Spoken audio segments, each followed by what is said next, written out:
श्री सच्चिदानंद सद्गुरु साईनाथ महाराज की जय। सद्गुरु श्री साईनाथ शरद बाबूजी की जय। RosePetals, Volume 4, Chapter 9. The Gap. My advice is to try to reduce the gap between what we think we are, what we say, and what we do. Otherwise, it leads to hypocrisy and a lack of awareness of our actions.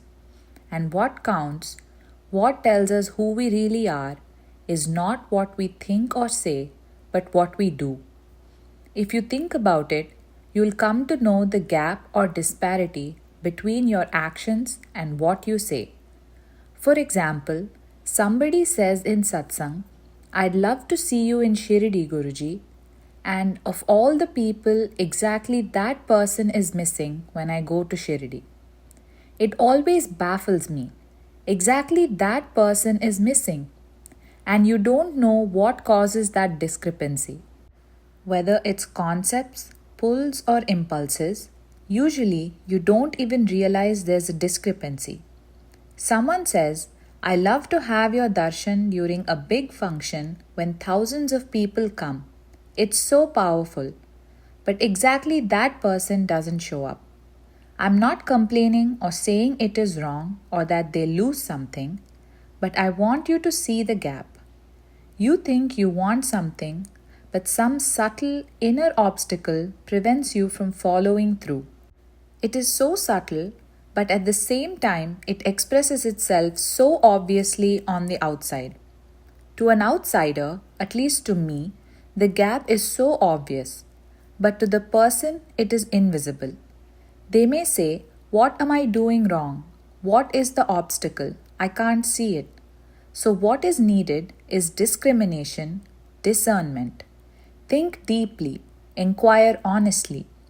It's hard, it's difficult, like walking on a razor's edge, or as Baba said, like crossing Naneghat on a buffalo. Unfortunately, Baba has given you this buffalo. What can you do? And there are many difficult Naneghats to cross. Daily, I see umpteen examples, and they are so obvious and conspicuous. I'm asking you to try to reduce the gap between what you think you are, what you say, and what you do. Our actions should validate what we say. They are the fruit that shows us what we are. As they say, you can know a tree by its fruit. Try to focus on uniting what you think, say, and do. Actualize what you are.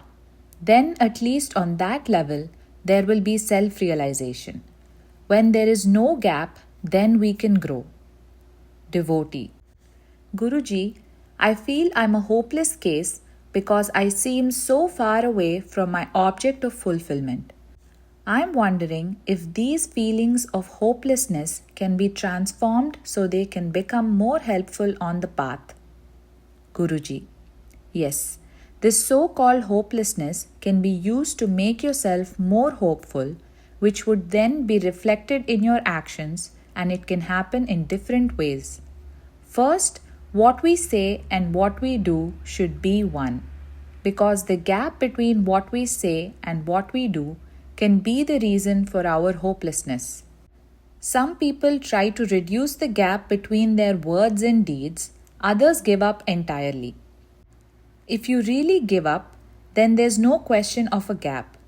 But for those who are trying to reduce the gap, the crux of the matter is to unify what you think, say, and do. There should be no gap between them. This is what the scriptures say. Whatever you do should be done with the three karanas: thought, word, and deed. When these three become one, that is right action. Otherwise, hypocrisy grows and gives rise to so-called hopelessness and more hypocrisy. Try to reduce the gap between your words and actions. If you can't change your actions, at least try to change what you say. For instance, instead of saying things like, "Guruji, I can't live without you. If I'm away from you for one day, I will die," instead say, "No, it's not true. I can happily live away from you, and actually, if it doesn't interfere with a free lift in a car or with the rent I've already paid for my hotel room, that is, if everything is convenient and nothing else interferes, then being with you is valuable.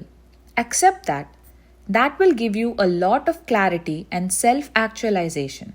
Otherwise, you'll go on deceiving yourself. One thing that we should shun at all cost is hypocrisy, not being honest with ourselves. Don't let yourself be blinded by hypocrisy. Devotee. I feel that my material needs distract me from my spiritual aspirations. This dilemma often troubles me. Guruji. I am not saying that earning money or having property is bad. It's okay, but accept it. Speak honestly. Yes, I thought I was a very spiritual person and only wanted to do sadhana, but no, that is not true. What I really want is a piece of land, a good, comfortable house, and a sound bank balance with the means to clear my debts. That is what you really want. So have the clarity to ask Baba for it, and Baba will provide it for you. Then you'll be happy. Then there will be no gap, no clash, no conflict, no guilt, no hypocrisy. Good. Devotee. What if someone needs worldly acceptance before seeking enlightenment? Guruji. Then he has to seek it because his own abstract sense of fulfillment is pointing to that. If you tell him that is only a transient, temporary thing, there is nothing to it, there is something beyond it which you have to catch hold of, then his whole search becomes meaningless because it is superimposed and artificial since he is seeking something that he doesn't really need. Instead, the person himself has to realize the futility of fulfilling these transient needs. Then the search will become a real need for him. Otherwise, he is just imitating another seeker. Buddha had a genuine need and he searched, but there is no point in simply imitating Buddha.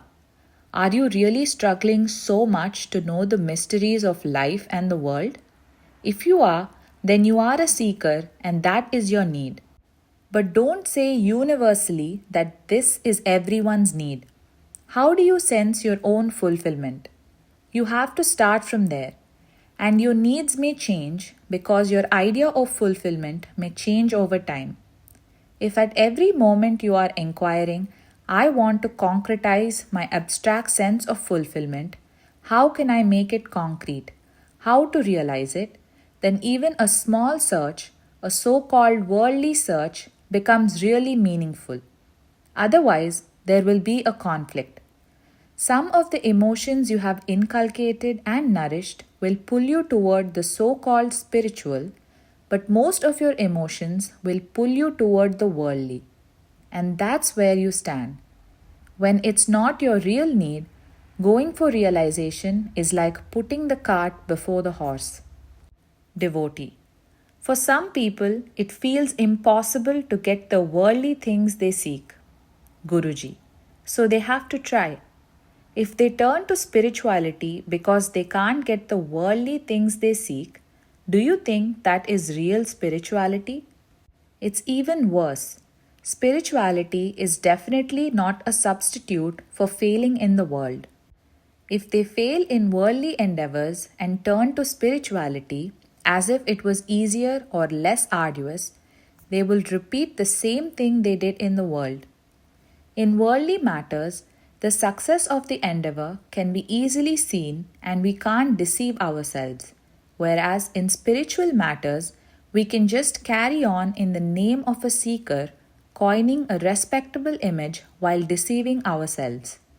Our helplessness, our inefficiency or failure can be very cleverly covered over by the guise of a seeker. It is easy to deceive oneself since one's true spiritual success is only known internally to the seeker, not to others. So you should try first to get success in the world. If your sense of fulfillment, your desire, is not fulfilled there, you will carry your sense of frustration throughout your search, throughout your so called seeking. I wouldn't call this real seeking. Some people want to avoid work and have an easy life, and for that they need some pretext. And of all things, spirituality seems to be the best. So they are not obliged to feel I am lazy or I don't have work. In fact, they can feel even superior to those who are working. Oh, these people are entangled in their attachments to work, money, business, all these things. Look at us, how happily we are meditating. Of course, I'm speaking in general terms here. Devotee. But wouldn't our progress be so much faster if we renounced the world and dedicated our life completely to the spiritual path? Guruji. Concerning this, Bhagavan was very clear. One day, a young man came to Bhagavan and asked him, Bhagavan, I am not interested in this world, in my work, studies, employment, marriage, children. I don't have a desire for all these things. I want to take sannyas and renounce the world. Please give me your blessings and permission to renounce the world. Bhagavan said, No, young man, it is better to go back to your work and marry. I feel that is good for you. No, Bhagavan, please excuse me, but I can't do it. I can't marry. I can't be in the world. Again, Bhagavan said, No, that is not good for you. Go back to your work. After some time, the young man got irritated and said, You renounced the world when you were very young and came here and became a sannyasin. Now you are advising me not to do the thing which you yourself have done. Is there one dharma for you and another for me? What was good for you, should you not also advise the same for me? Then Bhagavan said, When I left home, I didn't ask anybody's permission. It was so choiceless for Bhagavan. He had to leave. Such a man who left like that, and we know how he was in Tiruvannamalai, he never booked a room or sought accommodation or boarding. Did he ask for dates and timings for meditation? Or think how fantastic it is to go on Giri Pradakshina or Parikrama of the temple, or this or that? Nothing. When he came, even 24 hours a day was not sufficient for him to get absorbed in the self. So, unless we get to that state where we can't extrovert our mind, there's nothing wrong with work, and in fact, it helps. People may think they can play the role of an advanced sadhaka, thinking, I want mukti, I want nirvana, I want self realization. If you think you want to play this role, I advise you not to play it. Know your need. What is it you really want? People say, I want to know myself. But is it really troubling you that you don't know yourself? Do you really have a doubt as to who you are? I don't think most people have a doubt about themselves. They know who they are. Somebody has told them they are not what they think they are. Ah, they say, but it's only an idle curiosity. It's not a real need. If you really need to know, like Ramana Maharshi did, you'll know. But is it your problem? Are you suffering day and night, losing sleep, not taking food, asking, Who am I? Who am I?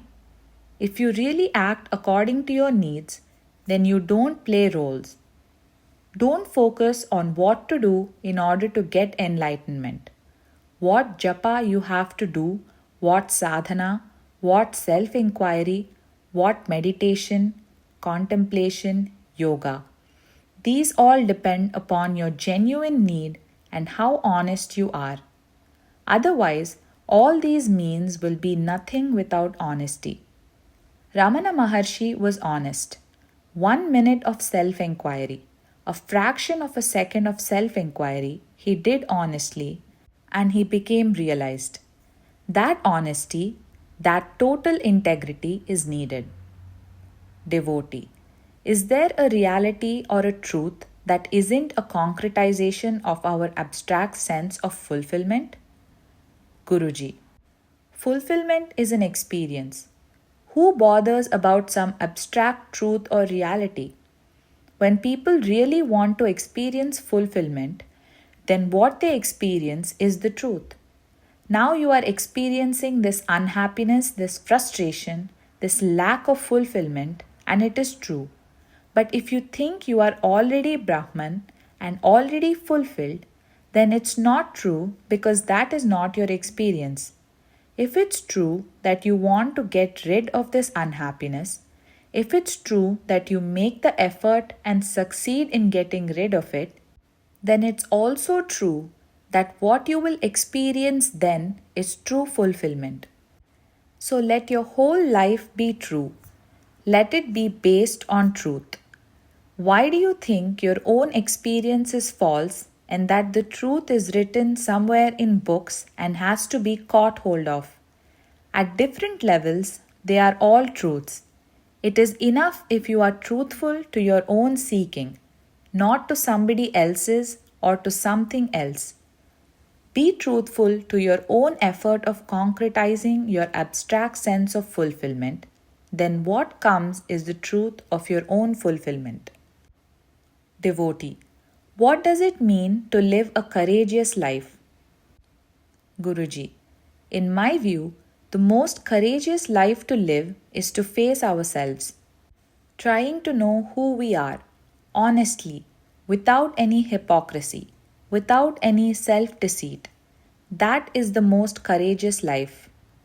Courage is needed to climb Mount Everest, but the real courage is needed to see the truth. To me, the Buddha was the really courageous man, not Edmund Hillary or Tenzing Norgay. Of course, they were also courageous in one way, but the Buddha's was the real courage.